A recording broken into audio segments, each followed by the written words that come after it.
16 मई 2025 को केंद्र सरकार ने भारत की विदेश नीति और राष्ट्रीय सुरक्षा से जुड़े मुद्दों, विशेष रूप से पाकिस्तान प्रायोजित आतंकवाद और ऑपरेशन सिंदूर पर वैश्विक मंचों पर देश का पक्ष रखने के लिए 7 सर्वदलीय डेलीगेशनों का गठन किया।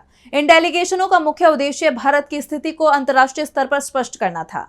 इस प्रक्रिया में केंद्र ने कांग्रेस से 4 सांसदों के नाम मांगे थे।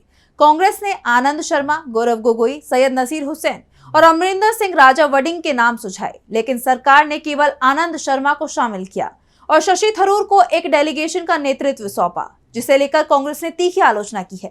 ये विवाद न केवल राजनीतिक रणनीति का हिस्सा बना, बल्कि केंद्र और विपक्ष के बीच तनाव को भी उजागर करता है। 16 मई को संसदीय कार्य मंत्री किरेन रिजिजू ने कांग्रेस अध्यक्ष मल्लिकार्जुन खड़गे और लोकसभा में विपक्ष के नेता राहुल गांधी से 4 सांसदों के नाम मांगे।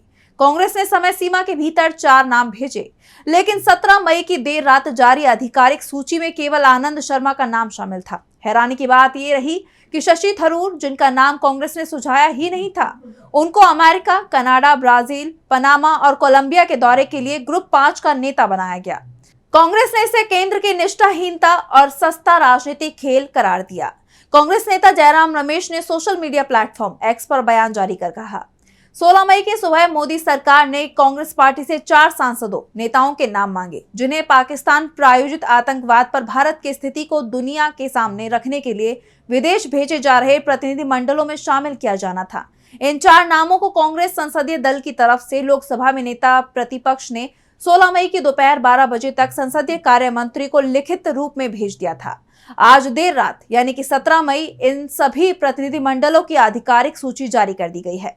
अत्यंत खेदजनक है कि कांग्रेस नेतृत्व द्वारा सुझाए गए 4 नामों में से केवल एक को ही शामिल किया गया है। उन्होंने आगे लिखा कि यह मोदी सरकार की पूरी तरह से असंवेदनशील और असत्यनिष्ठ राजनीतिक सोच को उजागर करता है और ये दर्शाता है कि किस तरह वो गंभीर राष्ट्रीय मुद्दों पर भी घटिया राजनीतिक खेल खेलती है। मोदी सरकार की तरफ से शामिल किए गए कांग्रेस के 4 सम्मानित सांसद नेता निश्चित रूप से प्रतिनिधिमंडल के साथ जाएंगे और अपनी भूमिका निभाएंगे। कांग्रेस पार्टी प्रधानमंत्री और भाजपा के इस स्तरहीन आचरण तक नहीं गिरेगी। इस विवाद का सबसे चर्चित पहलू शशि थरूर का नाम रहा। कांग्रेस ने स्पष्ट किया कि उन्होंने थरूर का नाम नहीं सुझाया, फिर भी सरकार ने उन्हें एक महत्वपूर्ण डेलीगेशन का नेता बनाया। थरूर ने इस जिम्मेदारी को स्वीकार कर सरकार को धन्यवाद दिया, जिससे कांग्रेस के भीतर असंतोष और गहरा गया। 14 मई को दिल्ली में हुई कांग्रेस कार्य समिति यानी CWC की बैठक में कुछ नेताओं ने थरूर के हालिया बयानों, खासकर ऑपरेशन सिंदूर पर केंद्र की तारीफ पर नाराजगी जताई थी। कुछ का मानना था कि थरूर ने पार्टी लाइन से हटकर लक्ष्मण रेखा पार की है। कांग्रेस ने सवाल उठाया कि जब उन्होंने 4 नाम दिए तो थरूर को चुनने की मंशा क्या थी। कई लोग मानते हैं कि सरकार ने थरूर को शामिल कर कांग्रेस के भीतर अंतर्विरोध को उभारने की कोशिश की। थरूर की स्वतंत्र छवि और वैश्विक पहचान को देखते हुए सरकार ने उन्हें चुनकर ये संदेश देने की कोशिश की कि वो विपक्ष से भी समर्थन हासिल कर सकती है।